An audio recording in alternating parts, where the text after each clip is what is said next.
قرآن، اہل بیت اور سائنس۔ یہ بک محمد علی سید، ان کا تعلق کراچی سے ہے۔ انہوں نے اس بک کو تحقیق اور تحریر کیا ہے، اور بیسیکلی انہوں نے انفارمیشن کو کولیٹ کیا ہے زیادہ تر جگہوں سے۔ یہ چیزوں کا مجموعہ ہے۔ اس میں جو بڑی کنٹریبیوشن ہے، اس بک کو بیسیکلی جو پبلش کیا ہے وہ کیا ہے Quran and science research foundation Pakistan, Zahra academy Karachi. تو اس بک سے پڑھنے سے آپ کو ایک چیز کا جو ایڈوانٹیج ہوا ہے وہ یہ ہوا ہے کہ آپ نے یہ کیا کہ جتنے بھی امام کے قول تھے اور جو قرآن کی آیات تھیں ان کو سائنس کے ساتھ ان کا کنیکشن اسٹیبلش کیا ہے۔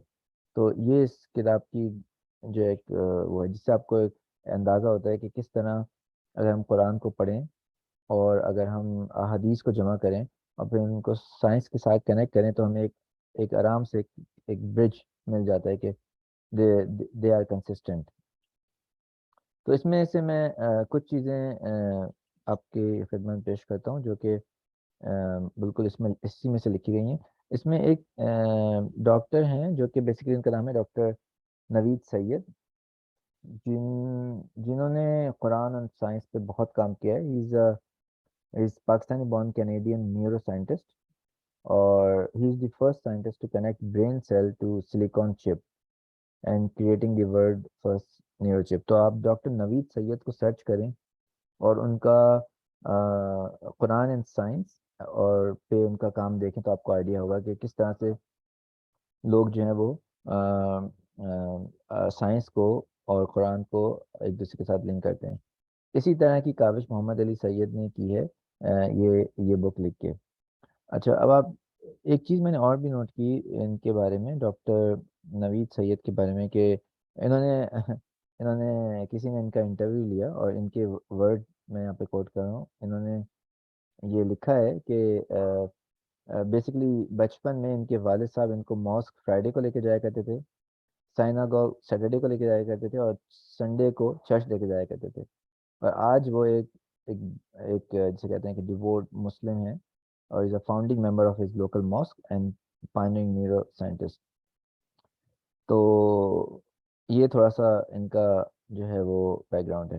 جب واپس ہم آتے ہیں اس بک پہ جو ہے میں پیج نمبر 18 سے ایک چیز کی پڑھ رہا ہوں جو کہ بیسیکلی اس کی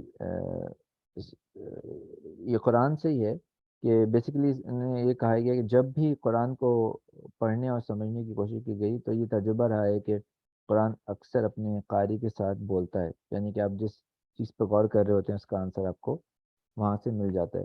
اس بک کے اندر جن ٹاپکس کو کور کیا گیا ہے وہ فزکس کی بہت ٹاپکس ہیں۔ مثال کے طور پہ اس کے جو ٹاپکس ہیں وہ ہے زمین کے اوپر، کہ زمین کی کریشن، پلانٹس کی کریشن، اسٹارز کی کریشن ہے، اور جانوروں کے اوپر، مطلب ہر چیز کے اوپر، from biology to physics to chemistry, ساری چیزوں کو کور کیا گیا ہے۔ اور اس میں رسول خدا کے، اماموں کے اور قرآن کے کوٹس ڈالے گئے ہیں، اور پھر وہ سائنس سے پروف کیا گیا ہے۔ تو اس میں کوئی بھی چیز ان کی اپنی وہ نہیں ہے کہ ان کی اپنی کوئی جسے کہنا چاہیے خود ریسرچ کر کے، انہوں نے ساری چیزیں کوٹ کی گئی ہیں اماموں سے اور رسول خدا سے، قرآن سے، اینڈ دین پھر اس کو سائنس سے پروف کیا ہے۔ تو میں ایک پیج 35 اس بک کا پڑھ رہا ہوں تو اس سے آپ کو آئیڈیا ہوگا کس طرح سے انہوں نے کور کیا ہے، اینڈ دین کنکلوڈ۔ اس کتاب کا مطالعہ کرنے سے آپ کو اس میں جو چیزیں کور کی گئی ہیں اس میں آسمان سے زمین کی طرف آتے ہوئے پتھر، اور پہاڑوں کی کریشن، اور رحم مادر میں اللہ کی مصوری کا نظارہ، اور بگ بینگ کے تصور، تو اس طرح کی چیزوں کو کور کیا گیا ہے۔ اچھا، اب میں اس کا پیج 339 پڑھ رہا ہوں جس میں انہوں نے اس کی کریشن کے اوپر تھوڑا سا لنک کیا ہے۔ 339۔ اچھا، اس میں کلام تو آج دن بھی ایسا ہے، تو یہ کلام امیر المومنین پورا اس میں لکھا ہے، یہ چھوٹا سا پیرا ہے، اور اس میں لکھا ہے کلام امیر المومنین میں زمین کی خلقت کا تذکرہ۔ امام علی ابن ابی طالب علیہ محمد وال محمد، جنہیں اللہ نے قرآن کا علم عطا کیا تھا، صدیوں پہلے اپنے ایک لیکچر میں زمین اور آسمان کی تخلیق کا حال یوں بیان کیا ہے۔ اس لیکچر کو پڑھ کر آپ کو مدینہ علم کی چوکھٹ کو چومنے کا دل چاہتا ہے۔ اس نے صدیوں پہلے کس طرح مسلمانوں کو زمین کی اور آسمان کی تخلیق کی جانب متوجہ کیا تھا۔ فرماتے ہیں، جب زمین ہر طرف پانی کے طوفان جب زمین کے ہر طرف پانی کے طوفان کا زور کم ہو گیا اور اس کے کاندھوں پر چوڑے چکلے اور اونچے پہاڑوں کا بوجھ لادا گیا، تو اللہ نے اس کی ناک کی باسیوں سے پانی کے چشمے جاری کر دیے، جنہیں دور دراز کے جنگلوں اور کھدے ہوئے گڑھوں تک پھیلا دیا۔ پتھر کی مضبوط چٹانوں اور بلند چوٹیوں والے پہاڑوں سے اس کی حرکت میں توازن و اعتدال پیدا کیا۔ اس کی سطح کے مختلف حصے مثلاً کرسٹ میں پہاڑوں کے ڈوب جانے اور گہرائیوں کی تہ میں گھس کر نچلی سطح پر سوار ہو جانے کی وجہ سے زمین کی تھرتھراہٹ ختم ہو گئی، اور اللہ نے زمین کی فضا تک پھیلاؤ اور وسعت رکھی، اور اس زمین میں رہنے والوں کے لیے سانس لینے کو ہوا فراہم کی۔ پھر اس میں آگے پہاڑ کے پیدا ہونے کا طریقہ وہ بتایا، یہ پہاڑ کیسے بنے۔ پیج نمبر 39 کا ہے۔ اس میں ایک اور پیرا اینڈ دین پھر میں اس کو اینڈ کرتا ہوں۔ اس میں پیج 315 پہ اسی طرح کا بیان کیا گیا ہے۔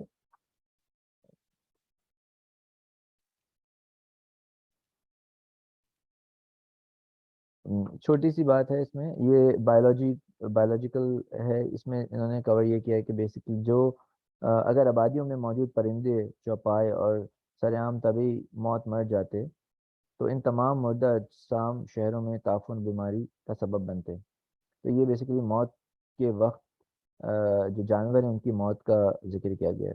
امام جعفر صادق فرماتے ہیں، یہ مردہ اجسام تمہیں اس لیے نظر نہیں آتے کہ چوپائے پرندوں اور دوسرے جانوروں کو اپنی موت کا علم پہلے سے ہو جاتا ہے، اور اس مقررہ وقت سے پہلے وہ پہاڑوں کی غاروں، کنوؤں، درختوں کے کھوکھلے تنوں یا زمین کے سوراخوں کے گہرے گڑھوں میں جا کر بیٹھ جاتے ہیں اور وہیں مر جاتے ہیں۔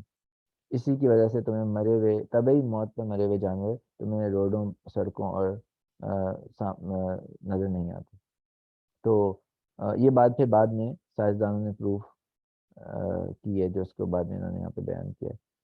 تو یہ اس کتاب کو پڑھنے سے ایک اور چیز اس کتاب میں جو بڑی انٹرسٹنگ ہے، وہ ستاروں کے اوپر بیان کیا ہے۔ پیغمبر کا ایک قول، اب یہ دیکھیں لکھا ہے، حضرت پیغمبر صلی اللہ علیہ وآلہ وسلم نے فرمایا، تمہاری اس زمین کے علاوہ اللہ نے 70 زمینیں سونے کی اور 70 زمینیں چاندی کی اور 70 زمینیں مشک کی اور 70 زمینیں ایسی پیدا کی ہیں جہاں ملائکہ رہتے ہیں۔ ان زمینوں میں نہ گرمی ہے اور نہ سردی، اور ہر زمین کا طول 10,000 سال کی مسافت سے زیادہ ہے۔ حضرت علی نے فرمایا، ان آسمانی سیاروں میں زمین کی شہروں کی طرح شہر آباد ہیں۔ امام محمد باقر فرماتے ہیں، تمہارے سورج کے علاوہ 40 سورج اور بھی ہیں، اور 40 کا مطلب بکثرت، بریکٹ میں لکھا ہے بکثرت، اور ایک سورج سے دوسرے سورج کے درمیان 40 برس کی مسافت کا فاصلہ ہے۔ ان سورجوں میں کثیر مخلوقات آباد ہیں جنہیں یہ معلوم نہیں کہ اللہ نے آدم کو بھی پیدا کیا ہے یا نہیں۔ اور آخر میں امام جعفر صادق کی اس کے ساتھ ہم اس کو اینڈ کرتے ہیں۔ امام جعفر صادق فرماتے ہیں کہ اللہ نے کئی آسمانی قبے پیدا کیے ہیں، اور اللہ نے تمہاری اس مغرب کے آگے 39 مغرب اور پیدا کیے ہیں، اور خداوند عالم نے 1,00,000 روشن قندیلیں پیدا کی ہیں، اور انہیں معلق کر دیا گیا ہے۔ عرش اور تمام آسمان زمین اور ان میں جو کچھ بھی ہے، جنت اور جہنم بھی ایک قندیل میں واقع ہیں۔ باقی قندیلیں میں جو کچھ ہے اللہ کے سوا کوئی نہیں جانتا۔ تو جن کو ایسٹرونامی یا سائنس سے اگر تھوڑا لگاؤ ہے تو ان کے لیے بھی یہ بک بہت اچھی ہے۔ اور اس میں ایسی ایسی باتیں بیان کی گئی جو کہ شاید ہم نے کہیں سائنس میں پڑھی ہوں گی، لیکن ابھی ہمارے ذہنوں میں شاید نہیں ہوتی. تو ریکمینڈ کیا، اگر کسی کو ٹائم ملے تو اس کتاب کو ضرور اس کا مطالعہ کریں. جزاک اللہ.